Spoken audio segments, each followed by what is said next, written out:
Sabi ni Senator Rafi, babaw ko daw. Ang babaw daw ng dahilan ko. Para lang daw humits. No? Hindi niya alam.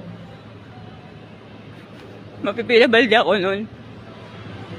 Tapos, lilibingin ng buhay yung asawa ko. Hindi siya naniwala. Ang babaw daw eh.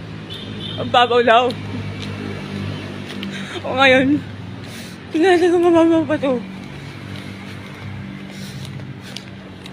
Hindi na ako pwede tumalun sa mababaw. Hindi ako mamamatay. Masasaktan lang ako.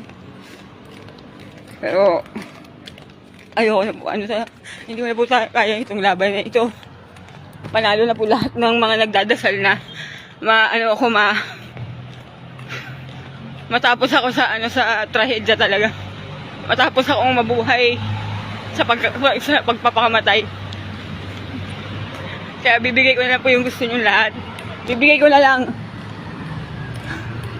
Hindi alam ni Oliver na kung nasan ako ngayon. Tulog kasi sa gaan ako na Tita Carmen.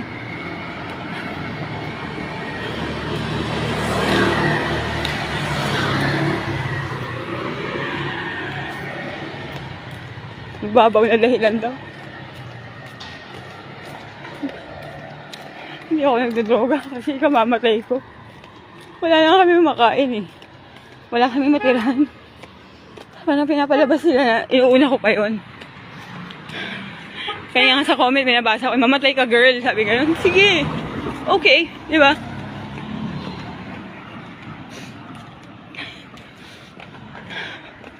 Basta abangan nyo lang mamaya. Para makita nyo na rin yung katapusan ko. Total, nanonood naman kayo, di ba? Lahat naman kayo, inuhusgahan ako eh.